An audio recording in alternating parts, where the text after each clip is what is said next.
Back to my channel. So today I'm actually going to show you how you can make your own sharpening action for Photoshop.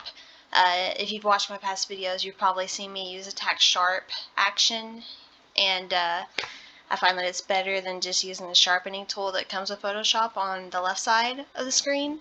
But I'm going to show you how you can make your own, and I'm also going to link it down in the description below so you can just download that if you want.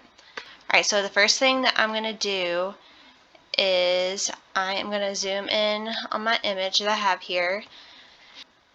This is an image that I've had for a while now, and it's just, I feel like it's just a little out of focus, so I feel like it's a good sample image to use. The first thing that I'm going to do is I'm going to copy my background layer twice, and then I'm going to name this layer right here Vivid. I'm going to go in and select Vivid Light, and I'm just going to go ahead and push Control I to invert that. And then after you have that done, which I know it looks crazy right now, but just trust the process. You can kind of see her eyes poking through, but it'll change. So I'm going to go in and select Smart Filter, and we're just going to go ahead and apply that. And then go back into Filter and go down to Blur and Gaussian Blur. I don't even know if I'm saying that right. So now whenever you look at the picture, you could see all the details are coming back. So if we go all the way to 0, it just looks the same, where you can just kind of see the light coming through. And as you increase the radius, you can see more details come through, which you don't want to go too much. All you need is the point where the details come through. Think about what you want to see whenever you sharpen. Like, you don't necessarily want all the wrinkles, but we are going to keep those, and you'll see why. So usually I keep it at about 4. And then I'm going to hold down my Shift key, and I'm going to click on background copy right here. And I'm going to turn this into a group. So click Group from Layers, and just name it Sharpening, so you know that it's for sharpening. If you have a lot of layers open, you want to label everything. And then from there, you're going to click Overlay.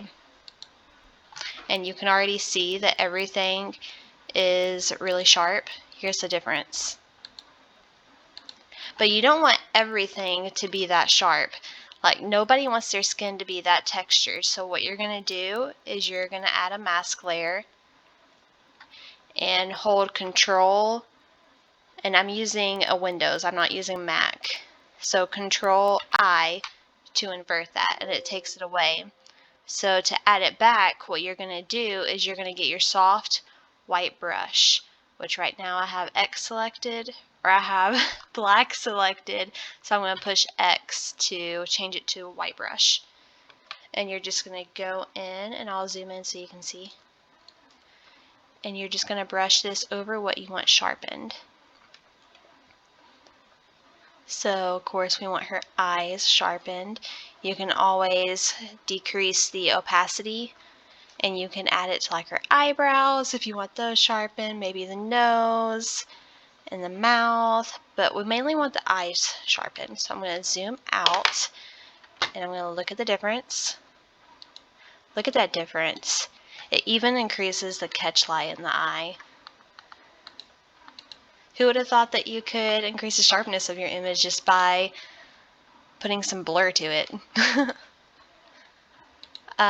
If it's too sharp, you can always lower it, lower the opacity.